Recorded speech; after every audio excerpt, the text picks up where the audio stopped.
Okay, so last night I documented how the UFO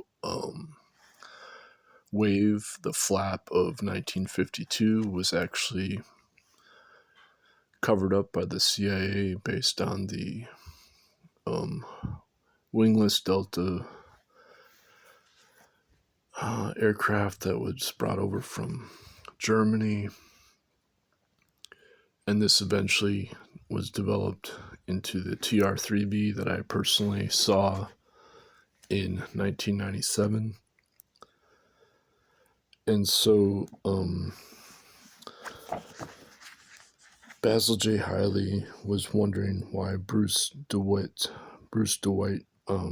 had published on the quantum potential discovery as in the same volume of the physics journal that David Bohm published the quantum potential in originally in 1952. And so when we look at this quantum ether article by Bryce DeWitt, the reason I mention this is because Bryce DeWitt then went into anti-gravity propulsion research in the U.S. for aircraft that was highly classified. So that answers the question of why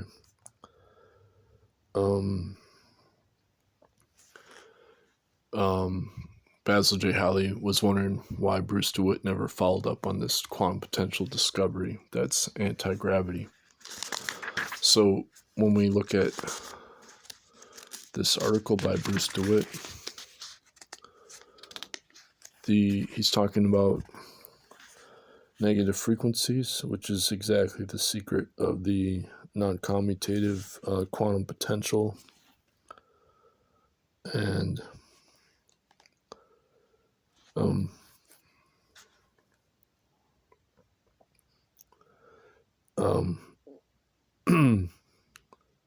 the Basil J. Hiley was talking about studying the green function in terms of the Schwinger limit, and that's also what Bryce DeWitt was focused on in his research. So Basil J. Hiley, he told me he had not focused on gravitational entropy, but as Bryce DeWitt points out, it is observed the energy density in the quantum ether between the conductors is negative. It is a tiny energy, too small by many orders of magnitude to produce a gravitational field that anybody is going to measure. Yet one could easily construct thought experiments in which the law of conservation of energy is violated, unless this energy is included in the source of the gravitational field. It turns out that the energy density in the quantum ether is often negative. The quantum theory, therefore, violates the hypothesis of the famous Hawking-Penrose theorems concerning the inevitability of singularities in space-time, which imply the ultimate breakdown of classical general relativity. So he's saying that there's an inherent quantum non-local wormhole to black holes. And so then he gets into the Green's function must reflect the anti-periodicity.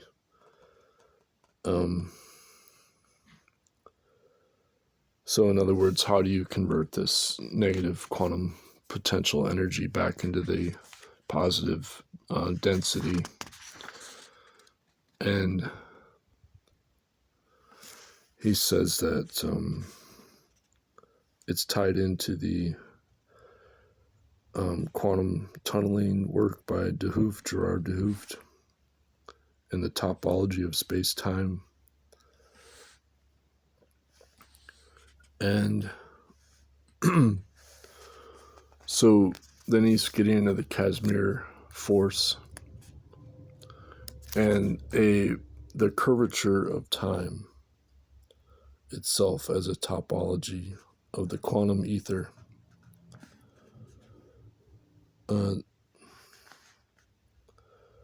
And so he's dealing directly with this quantum negative frequency as a curvature of time. And okay, bizarre as it may seem, such an interpretation is correct. This and many other examples discovered in the last few years have brought about maybe changes in our way of thinking about particles, in our ways of defining them.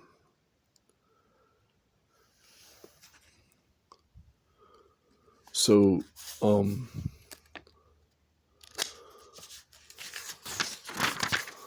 he's saying the local energy in particular is negative. So that's where you get this anti-gravitational propulsion.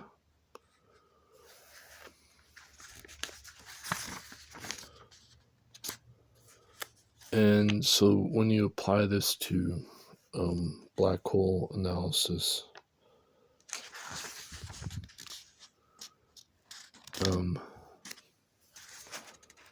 he's saying that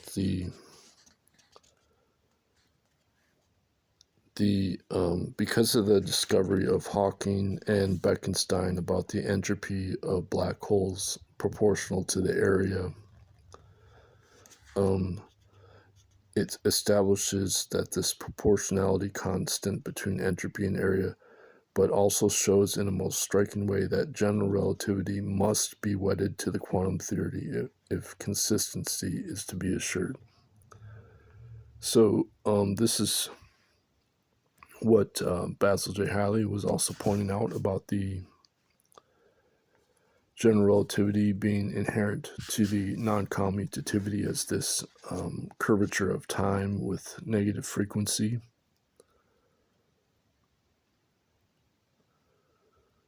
And so then he gets into the back reaction. And this is the focus of Jack Sarfati about the back reaction, but in reality it's actually from Bruce DeWitt, as this article shows, 1982 published book on Bruce DeWitt focused on the back reaction. So now here Bruce DeWitt is saying that in terms of the green function, it is all based on the imaginary period of I over t. So you have 2 pi I over a variable. So this is exactly the point of non-commutativity, is that the time as a primordial time or primitive time is inherently has this imaginary quantum action to it that makes it an inherent asymmetric time that has a negative energy density because of this inherent curvature of time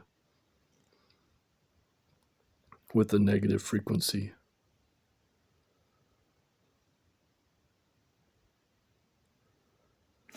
So he's saying this is what's happening in black holes and why there's no singularity in terms of classical logarithmic mathematics.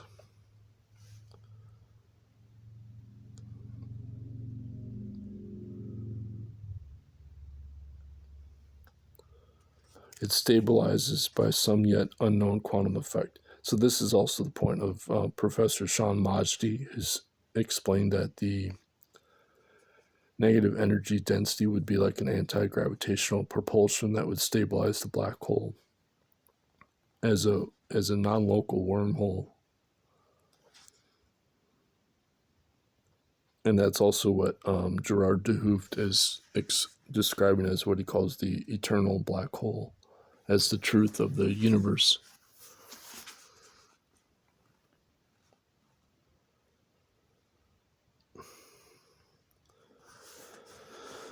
So my point here is that this is what was behind the TR3B. When they discovered they could neutralize gravity, they were already researching this physics. And that's why the quantum potential that was discovered by Bryce DeWitt went secret into top secret anti-gravitational research.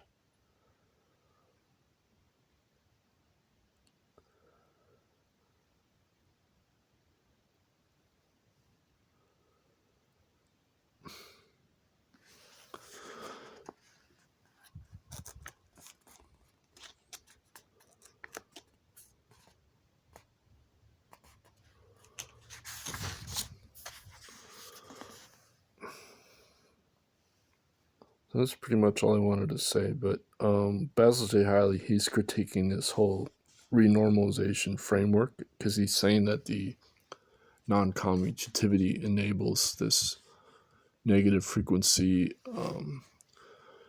force to then be amplified into the macro scale. When particle production becomes very large, as in the final stages of black hole decay, the imaginary part is not small, and the quasi-classical picture breaks down. The correct interpretation of a complex remains to be discovered. So this is the whole point of Basil J. Hiley, is that this non-commutativity means you can have this amplified in quantum biology into the macro scale because there's no collapse of the wave function. And so Bryce DeWitt realized that the classical physics would not be the dominant way of analyzing this quantum ether. And so Roger Penrose, he made the same realization when he emphasizes the asymmetry of time being the inherent truth of reality. And so, I mean, the problem is that all these scientists were trained in classical physics.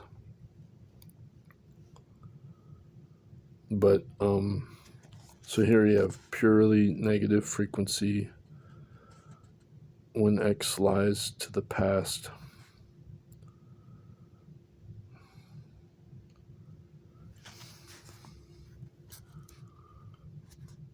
And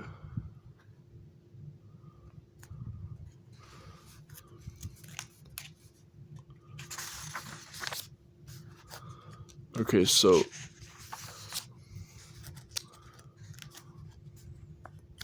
we have seen that the curvature boundaries give rise to certain unrealistic and non-physical effects already in flat space-time.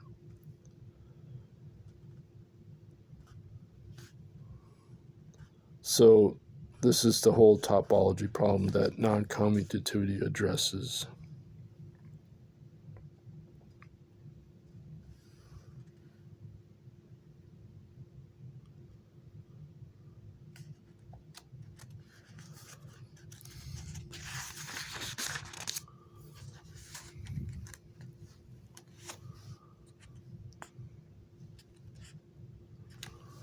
Now he's getting into the Riemann hypothesis with the zeta function. I'm not even going to go into that.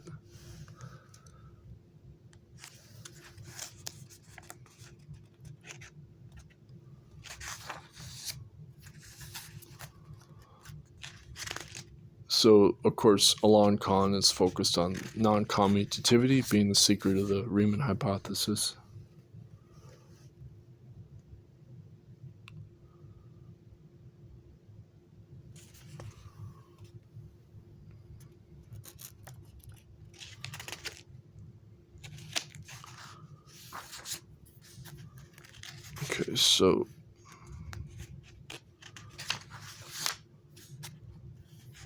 Okay, so a full quantum theory.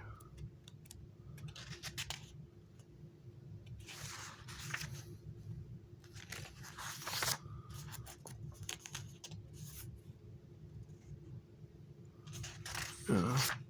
So because he doesn't rely on non-commutativity, that's why he can't get past this gravitational limit of his analysis.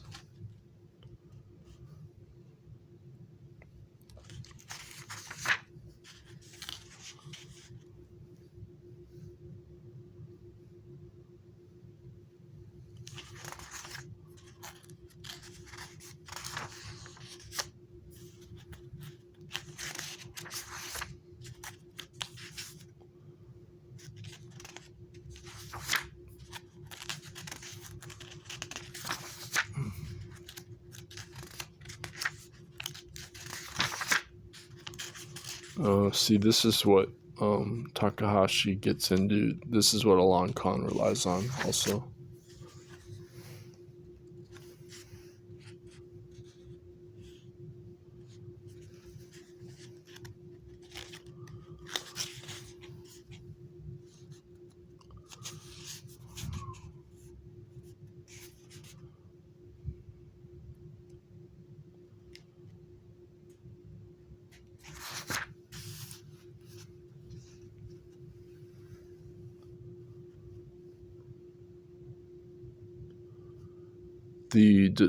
Hawking's discovery of quantum black holes unifies relativity, quantum, and statistical mechanics into a harmonious whole.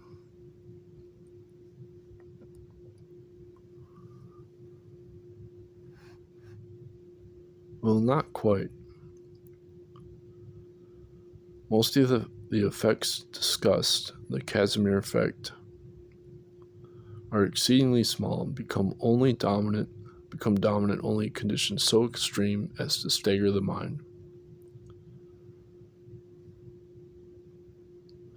Masses ranging from those of stars up to the entire universe. Quantum theory on a macro scale with a vengeance.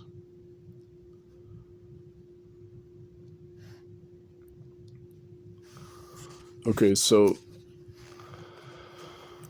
and then we can look at, in the same book, Roger Penrose has an article on, this is 1979 actually. I said 82, but it's actually 79. Penrose has an article on asymmetric time.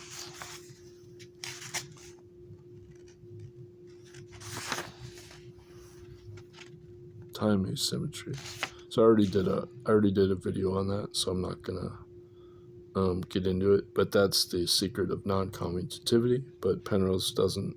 He had to have another physicist or mathematician like help him out with the non-commutativity. And then Basil de Halle was trying to explain non-commutativity to Penrose, and Penrose still didn't get it. So there you go.